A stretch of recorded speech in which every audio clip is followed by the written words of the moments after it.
जी अस्सलाम वालेकुम काश्तकार भाइयों, आप देख रहे हैं यूट्यूब चैनल अग्रेरियन अमीन लोधी। और आज हम बात करने वाले हैं गंदम के पत्तों की पिलाहट के बारे में कि आपने अगर मौसम की सूरत हाल देखी होगी, 3-4 दिन से धूप नहीं निकली है। 1-2 दिन से आप देखेंगे कि मौसम थोड़ा सा ओपन हो गया है, धूप निकलनी शुरू हो गई है। लेकिन जैसे ही आप देखेंगे कि मौसम हमारा ठंडा था, धूप नहीं निकली थी, जो हमारी पत्तों की पिलाहट थी ना गंदम के पत्तों की, वो उनका रंग जो है ना वो पीला होना शुरू हो गया था।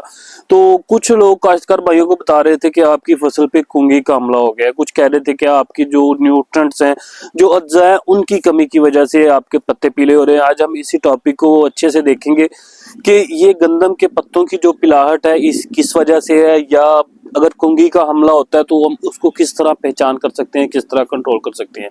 ठीक है, तो काश्तकार भाइयों, कुंगी अगर हम देखते हैं तो कुंगी की सबसे बेहतरीन निशानी ये है कि जब गंदम की फसल के ऊपर कुंगी का हमला होता है तो गंदम के पत्तों के ऊपर पीले रंग का पाउडर बन जाता है। वो पाउडर आप कैसे चेक करते हैं? एक पत्ता है, अगर आप उसको देखेंगे, आप उसके पत्ते को हाथ से उसके ऊपर फेरेंगे तो आपके जो उंगलियां उसके ऊपर पाउडर लग जाएगा, जिस तरह हल्दी नुमा होता है। या भी स्याह रंग का कपड़ा लेके आप उस पत्तों के ऊपर फेरते हैं तो वो जो आपका पाउडर होता है कुंगी का, वो कपड़े के ऊपर आपको वाज़ेह होता नजर आएगा, जिससे आप ये देख सकते हैं कि आपकी जो फसल है उसके ऊपर कुंगी का हमला हो गया है। अगर आपकी गंदम की फसल के जो पत्ते हैं वो पीले हो रहे हैं, उसके ऊपर पाउडर नहीं बना, तो वो कुंगी का हमला नहीं है। आपने किसी की बात पर इतबार नहीं करना। वो एबायोटिक फैक्टर, मौसमी असरात या न्यूट्रिएंट्स की कमी हो सकती है। आपने यूरिया नहीं अप्लाई की, या अगर आपने जड़ी बूटी बार स्प्रे किया, उसका स्ट्रेस आ गया, उस वजह से पत्ते पीले हो सकते हैं। अगर आपकी फसल के ऊपर कुंगी का हमला आ गया तो आपने, अगर आपकी पत्तों के ऊपर पाउडर नजर आ रहा है, हाथों पे लग रहा है, तो आप फिर फंजीसाइड की तरफ जाएंगे। वो भी फंजीसाइड की तरफ जाएंगे जब आपका आखिरी ऑप्शन होगा, क्योंकि जो कुंगी का हमला एक कोने से स्टार्ट होता है। अगर आप एक कोने से स्टार्ट होगा, 2-3 पत्तों पर है, आपने करना क्या है, उन 2-3 पत्तों को आपने तोड़ लेना है, या किसी कैंची से कट करके आपने शॉपर में डाल के उसको जला देना है।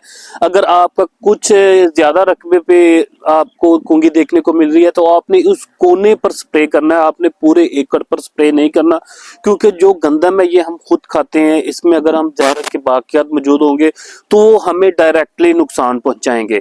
अगर आपके पूरे एकड़ पे कुंगी का हमला है तब आपने जाके पूरे एकड़ पर जो कुंगी का स्प्रे है वो करना है। अगर आपको पिलाहट नजर आ रही है तो आपने उसकी रीजन देखनी है कि अगर आपने खाद वगैरह नहीं इस्तेमाल की हुई तो आप खाद का इस्तेमाल कर सकते हैं, जिससे पिलाहट दूर हो जाएगी। अगर फिर भी आप कहते हैं कि हमने इसका कंट्रोल करना है, हमने खाद इस्तेमाल कर ली थी लेकिन फिर भी पिलाहट आ रही है, तो इसके लिए सबसे बेहतरीन सोल्यूशन ये है कि आपने 80% सल्फर लेना है और 200 ग्राम पर एकड़ आपने अपनी गंदम के ऊपर स्प्रे कर देना। जिससे क्या होगा कि आपकी जो फसल है, जो इसकी पत्तों की पिलाहट हो रही है, वो ठीक हो जाएगी, क्योंकि सल्फर बतौर एक न्यूट्रिएंट्स भी काम करता है और एक फंजीसाइड भी काम करता है। और इससे क्या होगा कि आपकी जो पत्तों की पिलाहट है ये खत्म हो जाएगी, आपकी जो फसल है ये दोबारा सब्जियों की तरफ चली जाएगी और आप अच्छी पैदावार हासिल कर सकते हैं। जी शुक्रिया।